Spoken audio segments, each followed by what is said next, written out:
Yo, what up, y'all? Welcome back. We're continuing our Thursday breakdown of all the games. We just talked Notre Dame, Louisville, Georgia, Kentucky, LSU, Mizzou. But now it's time to get to the big boys. Triple R, the Red River Rivalry, and Alabama and A&M. And it's our pleasure to welcome in a special guest who's very familiar with a couple of these programs, and that is the Crimson Tide killer himself, Mr. Trevor Knight, Super Bowl MVP and champion. Trevor, what's up, dude? What's up, guys? Glad to be on. And we do have a couple of big games this weekend. And the one down in Dallas is certainly one that I always look forward to every year. But there's just so much surrounds the game that makes it one of the best college football games each and every year in the country.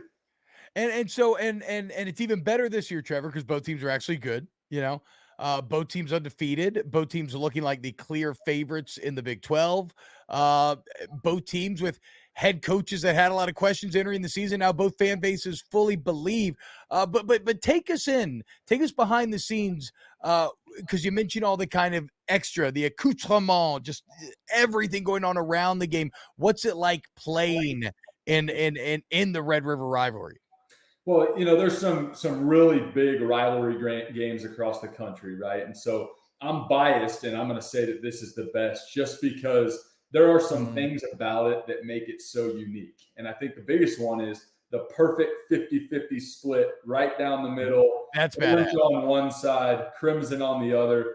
And because of that, the energy when you're playing on two halves of the field is unmatched. You've got extreme positive energy, makes you feel like you're floating on one half of the field, and then you cross the 50-yard line and it's like the weight of the world's on your shoulders, right? But everything that goes into the week, school gets out early on both sides. People are headed to Dallas to start all their sorority and fraternity parties and all the hoopla that goes on around the game.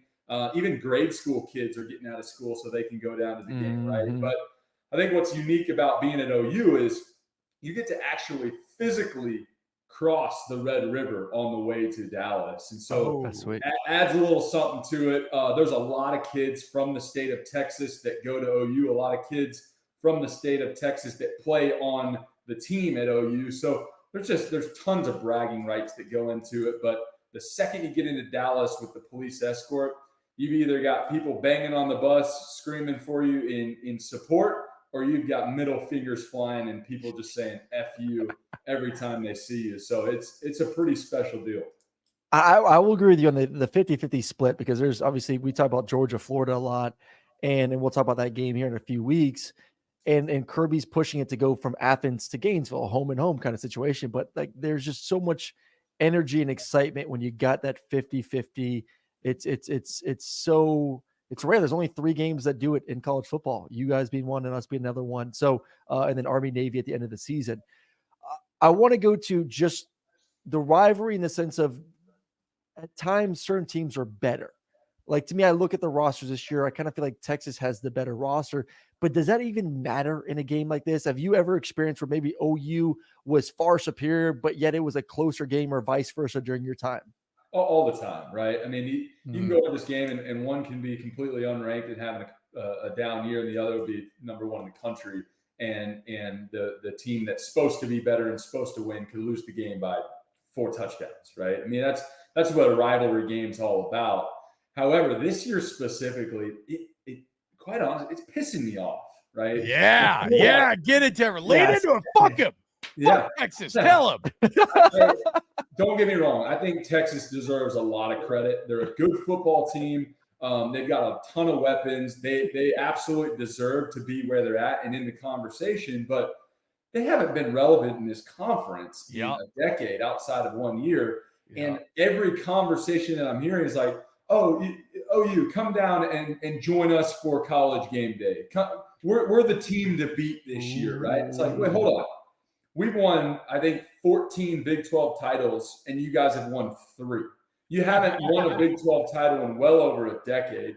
OU's won 7, and it just, they're making us feel like little brother, and it pisses me off. Now, again, give credit where credit is due. I think Quinn's played really well, and I have bashed this kid to the end. I went and watched him play at South Lake Carroll here in the DFW area. I didn't like his demeanor. I didn't like his approach to leaving early and going up to Ohio State. I said he'd never play a snap there, and I think he handed the ball off like twice before he transferred. I think Sark's done a great job with him, and he's rose to the occasion. He's playing good football. However, I think OU's got a lot more in the tank than what people are giving them credit for. It's still the University of Oklahoma, right? Mhm. The defense is incredibly improved from last year, and that's Brent Venables being one of the best defensive minds in college football. And we saw that in his tenure, both at OU long ago and at Clemson. And then people don't give number 8, our quarterback Dylan Gabriel, enough credit. The guy's playing at an elite level. There's a couple of series or drives that you could take out, and you're like, man, this guy deserves maybe some accolades if he keeps playing like this, right? So, I think it's just so lopsided with everybody jumping on this. Texas is back. Texas beat Bama, which we can get into that too. I think Bama's a little down, but it just, quite frankly, it's pissed me off, all the headlines of, hey, come join us, Oklahoma. You guys are certainly little brother in this one, and I don't think that's the case. Yeah, it's kind of, I said it yesterday. Texas has a bit of a prodigal son sort of feel where they've been fucking around and doing drugs and partying and been irrelevant for years, but now all of a sudden they're sober. They got some positive men. They show back up, and everybody's ready to slaughter the fattened calf for them. Okay, well, you know what? No, I don't want it. Okay, I'm Boomer Sooner this week, and Trevor convinced me to fuck Texas. Let's go. No, don't do it. Come on, Venables. Don't do Get it. They got the better team. Granted. Okay, and full disclosure, I did also talk a ton of shit about Brent Venables this offseason. Okay. Yeah. So I talked a lot of trash about both. And it looks like I'm probably wrong on both because you mentioned it. The defensive improvement has been astounding. It was the most disappointing part last year. How do you have Brent Venables and you're so bad defensively? If OU is going to beat Texas on Saturday, because like right now, OU has the better numbers, Texas has the better resume. Trevor, as you see it, if OU is going to beat Texas, what are your keys? What do you think the Sooners have to do to come out on top? Well, we'll start on the defensive side of the ball. We've played really stout. However, last week against Iowa State, on 2 occasions, we just had some miscommunication in the back end, which was uncharacteristic given the first couple of games of the year. And so, like any big game, if you're going against, number 3 in the country, you've got to be sound in the back end on the defensive side, right? You can't allow them to have easy, big-time plays or easy explosive plays that lead to points. The other thing is one of the areas that I'd like to see us improve on the defensive side is just getting pushed, right, in the trenches. We've done a decent job, and we've got a lot of tackles for loss, but I think we can take another step up in this game and really put pressure on Quinn. If he has pressure on him, he's not going to be able to get the ball out to those playmakers on the outside quite as much. And that's pretty typical, right? Like get pressure on your quarterback. Yeah. Y'all would know. It's a big key.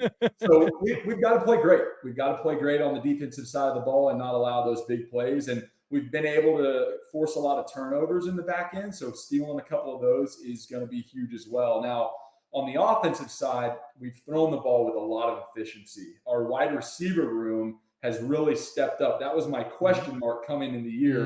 But guys like Andrell Anthony, the Michigan transfer, has come in and taken a huge step up. Jalil Farouk is a mainstay. Drake Stoops, son of Bob Stoops, is a really good player. And so we've had that group step up, and we're throwing the ball efficiently. And we talked about Dylan Gabriel and what he's been able to do. But the key to the game on the offensive side is running the football. The O-line has played mediocre at best, and we just haven't been able to establish a solid running game. We've been rotating really 4 guys in. There's been some injuries, right? We haven't found our bell cow, but I think last week against Iowa State, we rushed for 3.8 yards a carry. That's not going to get it done in this football game, right? So defensive side, take some balls away, create some turnovers. And then on the offensive side, we got to establish a ground game and keep number 8 protected. Yeah, it's it's probably the most impressive part about Texas compared to other years is they appear to be much better in the trenches. So we will see horns down. Always, Trevor. That's how Horns we up. do it, Sorry, baby. Let's Trevor. go, dude. Horns Let's up. go, baby. Horns up, Horns down. Trevor. That's right. Trevor, how about this? The other game we wanted to talk to you about was Alabama A&M. Obviously, you also have experience playing at Texas A&M, but real quick, I got to ask you about Bama because in my mind, you've always been the Crimson Tide killer. As you know, Bama's coming off those back-to-back natties. You're squaring up with them in the Sugar Bowl, and you beat that ass. 4 tuds of the night, Sugar Bowl MVP. Take us back to that night. What did it feel like to stick one on Nick Saban? And that was them at the height of their powers in a lot of a way. How what was that night like? I mean, you guys know this. It was an awesome night, right? Obviously a huge win. And I think the Sugar Bowl is such a great bowl venue because New Orleans is fantastic. Once you get to your hotel, you're walking to Bourbon Street, and Bob Stoops let us out. Like, our curfew was really late. Yeah, we used to do the same thing. I feel like they don't do that anymore nowadays. They used to let you run wild, dude. I want to say our curfew the first 2 nights was like 1:30, which is pretty good. Like, you're not getting to close, although nothing closes there all the time, right? But you're not getting to closing time. But it was pretty late, and he was a lot more relaxed than I thought he was going to be, and we had a blast, man. I mean, it was just a great week, and then all the fans that you're interacting with on Bourbon Street, and then they're walking over to the stadium. So it was a great venue.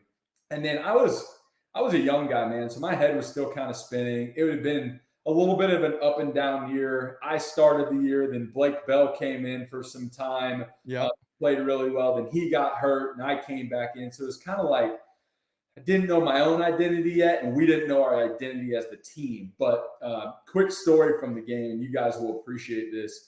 You always, on the offensive side of the ball, right, you're game planning for the game, and you have your top 10 plays, right?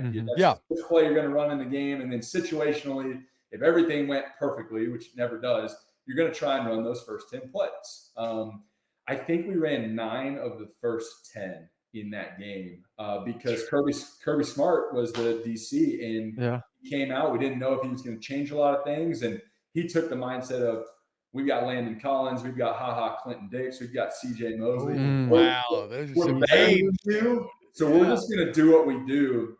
And I felt like we had a great plan going into the game, and the looks that they gave us all year long on film is exactly what we saw, and we were just able to hit a bunch of those big plays. So we played really good on offense, but our defense had some turnovers. We played well in special teams. It was just one of those nights where it seemed like everything was going your way. Hell yeah, dude. So you brought up earlier that you obviously don't think Alabama's the same Alabama that we've seen over the past decade. I think we can all kind of agree on that. Do they still have in your mind the same intimidation factor? Like, are teams walking into the stadium, is A&M, I know it's at home, but even looking across that field saying, oh my God, that's Alabama? Or are they just essentially mortal nowadays where people aren't all struck by the A as much? I think people were still awestruck. I mean, I think the A&M team is sitting there going, okay, we got the big dogs coming to town, and they've deserved that title, right? I mean, they still have that title. I know, Aaron, you obviously would argue that Georgia has that title more than them, and I would agree, but they're still Alabama, and it's going to be a tough game. However, they are mortal, and I don't think it's just this year. I think they were halfway mortal the last couple years. Yeah, sure. A guy by the name of Bryce Young was a Band-Aid to that, right? I mean, absolutely. What that guy was able to do to kind of overcome some of their down spots was incredible. So now you've got Jalen Milroe. He's incredibly athletic. He's hitting his own right now, but coming into the year, he wasn't playing quarterback yet, right? Like he didn't have the ability to completely take over games. And then you've got a little bit of a conversation on the defensive side too, coming into the year. Are they the defense of Alabama's past? And my answer is no. So they're playing a lot better now, which doesn't bode well for the Aggies this weekend, but they're still Alabama. Are they a little bit more mortal than normal? Yes, especially because they have the blemish in the Texas game, but the A&M guys are still going to be a little bit scared coming into this one. And scared is not the right word, but you know. but it's in College Station, okay? Yeah. And maybe not even behind Auburn, because I've called Auburn kind of like the Taliban of college football. A&M is like the Jim Jones Waco group of college football. Like, they will do anything for the Aggies, and that stadium is going to be packed. How much of a factor is A&M getting this game at home this year? It's huge. I mean, I'd argue Kyle Fields certainly in the top 10, maybe the top 5 venues to play at in college football, just because of what you said, right? A&M, the culture of A&M is, man, we're traditionally 7, maybe 8 win team, but we're going to act like we're national champion every year. By the way that we stand all game, you support your colors regardless, and so you got 100,000 plus strong that's going to be rocking there. 2:30 kick. I wish it was a night game, but it's a tough place to play, right? So flip the script. If this was in Tuscaloosa, I would feel less confident. Obviously, the fact that it is at Kyle Field gives us certainly a little leg up there. So I look at this game, I look at the quarterbacks, and both quarterbacks have had issues with turnovers. Max with some fumbling. I wouldn't say necessarily interceptions as much, but there are turnover problems. You look at Jalen on the other side, Milroe, and there is turnover issues with him too. This is a game of who can take care of the football, because both these defenses, as you know, are elite. Who do you trust more in the situation when the quarterback's a backup quarterback who's now starter, or Jalen Milroe, who's started 6 games in his career? Yeah, I mean, obviously, when you've got a starting quarterback, and you mentioned kind of the up and down to the start of the season, but he's your starting quarterback, and they're riding with him, and he's got so much talent. I mean, I would give Jalen Milroe the edge in this one, right? Just because what he's capable of. However, at A&M, I am extremely thankful that we have a guy in Max Johnson to be your backup, right? Mm-hmm. It hurts us that we don't have Connor Wigman to play in this football game. I think Connor Wigman could go on to have an absolutely fantastic career over the next couple of years once he heals up. And he was showing some of those bright spots early on this year. But Max Johnson's shown, especially this past week against Arkansas, that he has the ability to lead the team down the field, to make the plays that he needs to make. It'll be a huge test for him. We'll see what happens, but I make it ream for this. I would just give Milroe a little bit of the edge right now in that matchup. So, Trevor, obviously you are horns down from multiple angles. A perfect day for you Saturday. Oklahoma wins the Triple R to start. A&M then beats Alabama in College Station. Ipso facto, the Texas win over Alabama takes a ding as well. What is Trevor Knight doing Saturday night if that comes to pass? So I did a little, you could call it a poor job or a great job of scheduling this year. I didn't look at the schedule, and I committed to A&M Bama. So I will be in College Station, which will be awesome. But it's a lose-lose because I won't be at the Red River Rivalry, right? So I have always wanted to, because the RRR is in the morning, go to that and then hop in the car and drive to College Station if it was a night game. That won't work out. So I'm going to wake up Saturday in College Station. I'm going to find a place to have a couple cold ones and watch the first half of the Red River Rivalry. Hopefully we get out to a big lead. Then I'm going to head over to the stadium, find myself a TV to keep watching, and then I'll keep up with it on my phone, hopefully for the last few minutes while I'm down on the sideline in Kyle Field getting ready to whoop up on the you can always jump in the PJ with Greg Sankey. I know he's going to go watch Texas Oklahoma. I'm sure he's going to find his way over to A&M. Oh, wow. Why don't you give him a call for me? That'd be perfect. Yeah, I'll give him a call for you, though. But my boy needs to jump on the ride. To answer your question, I'll be moseying around Northgate and finding an additional couple of colder ones to cap the night off. Hey, so when Oklahoma joins the conference next year and Oklahoma starts playing A&M more often, like where's your allegiance lie in this one? Like which team you rocking? I think my allegiance will lie to allocated bourbon on those Saturdays.